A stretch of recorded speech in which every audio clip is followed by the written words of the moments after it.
De más decir que en estos días en que el Papa Francisco sigue produciendo esta impresión enorme en el alma del mundo a través de los medios, pero acá sensiblemente, porque sigo en Roma, en el corazón de la cristiandad, hasta dentro de algunos días, pero sigo aquí en el corazón del mundo. Se está ganando también, decía, no solamente al mundo, sino especialmente a los italianos, y es justamente este encuentro de los italianos que sienten que tienen un papa italiano. Para efectos prácticos es un papa italiano. Y, y los italianos lo ven así y lo disfrutan enormemente por su estilo tan personal, tan cálido y tan particular. Y en estos días, sigo abordando estos temas referidos al Papa, porque entre los temas que vale la pena abordar aquí, hermanos, es el tema del Papa emérito como nombre para referir a Benedicto XVI.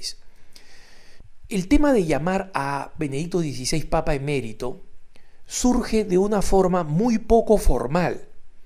Lo anuncia el encargado de prensa de la Santa Sede, el padre Federico Lombardi, y cuando le preguntan de dónde ha salido el término, porque recuerden que la manera de tratar a Benedicto XVI supone crear algunos términos o definir algunos términos, porque esto no ha pasado en 600 años, pero es más, en 600 años el Papa que dimitió no tuvo ningún tipo de nombre o reconocimiento. En consecuencia, podemos decir que es una situación prácticamente sin precedentes en la Iglesia, tener que definir el papel, tener que definir la forma de llamarlo, la forma de vestirse, etc. Cuando al padre Lombardi, ya en época de sede vacante, es decir, sin un papa, le preguntaron de dónde venía el término, él señaló que el término había sido sugerido por Monseñor Gainswein, el secretario personal de Benedicto XVI y prefecto de la Casa Pontificia. Pero obviamente esto significa que básicamente fue la idea de una persona muy buena y admirable, pero fue la idea de una persona dicha al padre Lombardi en un momento en que no había una autoridad establecida en el Vaticano porque estábamos en periodo de sede vacante. Inmediatamente después, importantes canonistas, es más, el más importante canonista en Roma, uno de los más importantes del mundo, que fue el decano del Departamento de Derecho Canónico de la Pontificia Universidad Gregoriana, el padre Ghirlanda, que es absolutamente conocido, es uno de los que el Papa Benedicto nombró para ser asesor del cardenal Velasio de Paulis en la administración y la definición canónica de la Legión de Cristo y de Regnum Christi. Es una persona pues sumamente importante. Él escribió un extenso artículo en la Civiltà Católica, que es un texto mensual, una revista mensual de la Compañía de Jesús en Roma, que es revisada siempre por Secretaría de Estado. En consecuencia, es considerado un vocero no oficial, pero sí oficioso, porque recibe la aprobación de Secretaría de Estado. Y en consecuencia, en un texto aprobado por Secretaría de Estado, es decir, por un organismo bastante más formal de la Santa Sede que la opinión respetable de Monseñor Gainswein, y señalaba que canónicamente es un error referirse a Benedicto XVI como Papa emérito. Es un error que no debería ocurrir. Y entre otras cosas explica el padre Ghirlanda que desde el punto de vista teológico y canónico no pueden existir dos papas, por más que el otro sea llamado emérito. Y tiene un argumento todavía más importante. El pontificado no es un sacramento. No es un sacramento. El orden sacerdotal y en consecuencia el episcopado sí lo es. Es el sacramento sacerdotal en primer grado. En consecuencia, no se puede hablar de un... Alguien me decía, bueno, como hay obispo emérito, hay papa emérito. No, pues, precisamente, como el papado no es un sacramento, y como no es un sacramento, no imprime carácter, a diferencia del episcopado, que un obispo va a ser obispo hasta la eternidad. No así los papas. Los papas en el cielo van a ser obispos hasta la eternidad. Entonces, corresponde que quede claro que el único vicario de Cristo en la tierra es el Papa Francisco, el Papa reinante, es el único vicario de Cristo en la tierra. Y aunque nadie está diciendo que el pontífice ya retirado de alguna manera quiera competir con eso, sí es una fuente de posible confusión. Y es muy importante que esa fuente de posible confusión se elimine. Los argumentos de los canonistas en esto, hermanos, son abrumadores y coinciden de alguna forma con lo que yo venía diciendo antes de que se efectuara la renuncia de Benedicto XVI y después de que lo hubiera anunciado.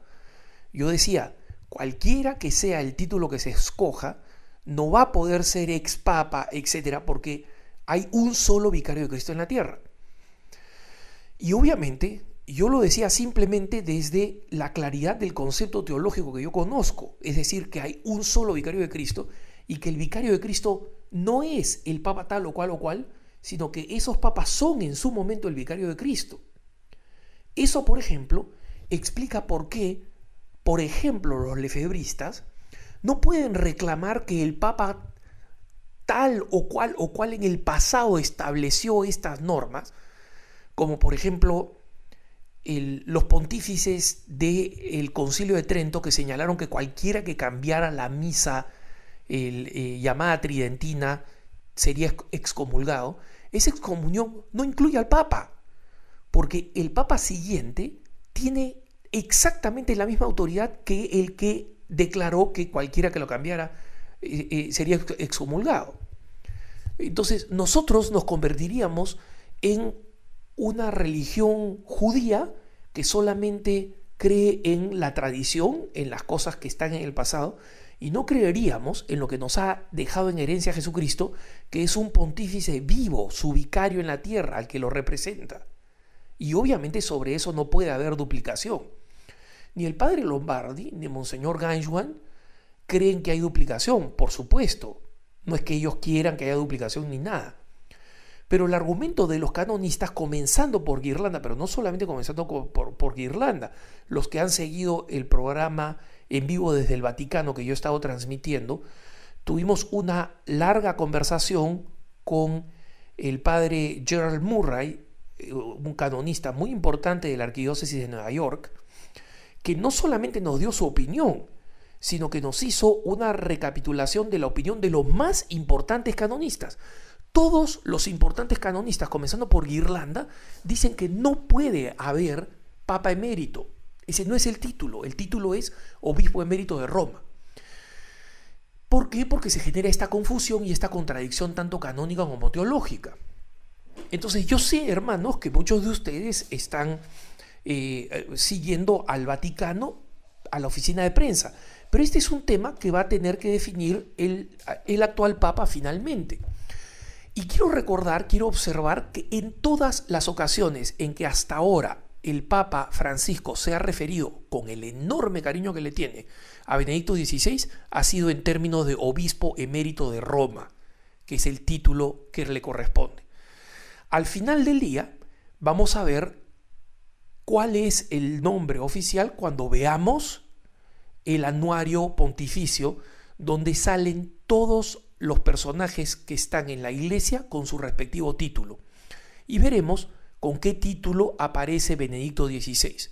Pero hasta entonces es importante comprender que las mentes más brillantes y más cuidadosas, y hasta este instante en el que estoy emitiendo este programa, el mismo Papa Francisco, se han referido a Benedicto XVI como obispo emérito de Roma. Y no es para disminuirlo ni para despreciarlo, porque consta del tremendo amor y lealtad que le tiene el Papa Francisco a Benedicto XVI y que le tenemos todos, sino simplemente por el bien de la claridad en la iglesia. Que tengas un buen día.